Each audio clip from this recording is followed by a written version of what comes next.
Alright, এই মুহূর্তে সবাইকে স্বাগত জানাচ্ছি পোস্ট ম্যাচ প্রেজেন্টেশনে।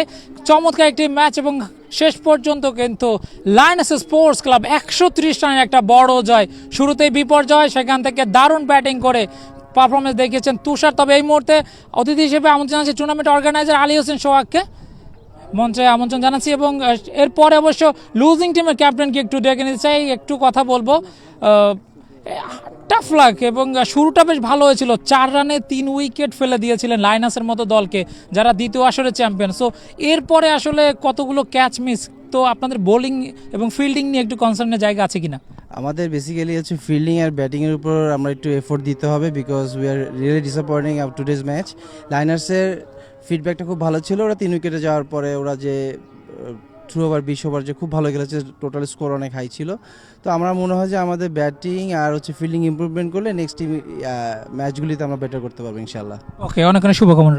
Thank you. আমাদের সাথে কথা বলছিলেন লুজিং টিমের ক্যাপ্টেন। এই মুহূর্তে ডেকে নিতে চাই রাকিন আজিজকে, উইনিং টিমের ক্যাপ্টেন, লায়ন্স স্পোর্টস ক্লাবের ভেরি হ্যাপি ক্যাপ্টেন। এবং প্রথম ম্যাচ এবং যেভাবে দল গড়েছেন, একটা টিম অনেকদিন ধরে খেলছে সিপিএলে রানার্স আপ প্লেটের, এরপরে এই ম্যাচটা এবং এর আগে প্রি সিজনে 35 খেলা হয়েছে। সো সব কিছু মিলিয়ে টিম নিয়ে আসলে কতটা সন্তুষ্ট? কারণ আপনারা আজকে এক্সপেক্টেডই ছিল, আপনারা অ্যাজ এ ফেভারিট হিসেবে শুরু করেছেন এবং শুরুতে একটু চাপে ছিলেন কিনা যে আপনি আউট হয়েছিলেন, টপ অর্ডারে 3 জন আউট হলেন 4 রানের মধ্যে। সো এরপরে একটু প্রেশারে ছিলেন কিনা? প্রথমে একটু কারেক্ট করে দেই, সিপিএলে প্লেটের চ্যাম্পিয়ন আর আমরা কাপ ফাইনাল থেকে রান রেটে বাদ পড়েছি। যাই হোক, না, শুরুতে ওনাদের 2 জন পেস বলারই খুব ভালো বল করছে, উইকেটটা একটু ভিজা ছিল আর খুব সুন্দর ইনসুইং করছিল, শুরুর দিকে বল মুভ করতেছিল। তো পাওয়ার প্লেটা আমাদের যেভাবে আশা করি সেভাবে শুরু হয়নি, বাট আল্লাহর রহমতে আমাদের মানে বরাবর অনেক লম্বা batting line up, so we were confident যে আমরা 140-50 করলেও ইনশাল্লাহ সমস্যা হবে না। কয়েকজন ব্যাটার আজকে মিস ছিল, বিশেষ করে আলী হোসেন মীর, তিনি খেলছিলেন না অলরাউন্ডার। সো ওই ব্যাপারগুলো নিয়ে কি টিমটা সাজানো হয়েছিল কিনা আপনি জানতেন? হ্যাঁ, আমরা জানতাম। আমরা আজকে কয়েকজনকে রেস্ট দিয়েছি, আজকে পেস বলার কয়েকজনকে রেস্ট দিয়েছি। আমাদের ব্যাক টু ব্যাক 2টা গেম, কালকে আমাদের টিকের গেম আছে। সো সবকিছু মাথায় রেখে ভেবে টিম সাজানো। এবং ব্যস্ত শিডিউল, সো প্লেয়ারদের উপর একটু প্রেশার যাচ্ছে কিনা?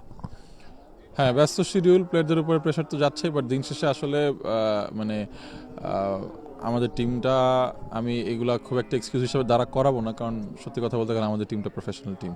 সো আপনি যখন প্রফেশনাল প্লেয়ার্সদেরকে দিয়ে টিম করবেন, এই জিনিসগুলা অনুমেয়, এটা ধরেই নিতে হবে আপনার। ওইভাবেই এখন যে জায়গায় কর্পোরেট ক্রিকেট চলে গেছে, এত খেলা, এটা আপনার ব্যাক টু ব্যাক গেম পড়বে, অনেক ম্যাচ হবে, এখন সিজন, পিক সিজন, রোজার আগে বেশি দিন নাই, এটা স্বাভাবিক। এবং আমরা ওইভাবে এটা মাথায় রেখে টিম করেছি। কয়েকজন নতুন প্লেয়ারও জয়েন করেছে, রাকিন জয়েন করেছে, পারভেজ জয়েন করেছে, আজ জয়েন করেছে, 3-4টা নতুন প্লেয়ার জয়েন করেছে। তো সব কিছু মাথায় রেখে ওইভাবেই বড় স্কোয়াড করা।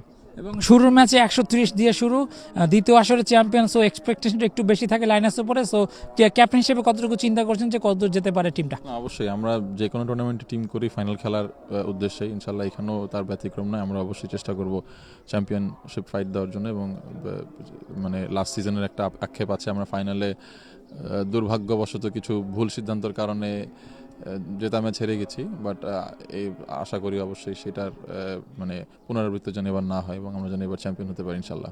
ওকে, অনেক অনেক শুভকামনা। আমার সাথে করতে বলছিলেন উইনিং টিমের ক্যাপ্টেন রাকিন আজিজ। এবং এই মুহূর্তে ডেকে নিতে চাই আইএ তুষার, চমৎকার পারফরমেন্স, 84 রান, 46 বল, আউটস্ট্যান্ডিং ব্যাটিং। এবং যেটা বলছিলাম আসলে যে অনেক দিন ধরেই খেলছেন একটা টিম এবং দারুণ পারফর্ম করছেন তুষার।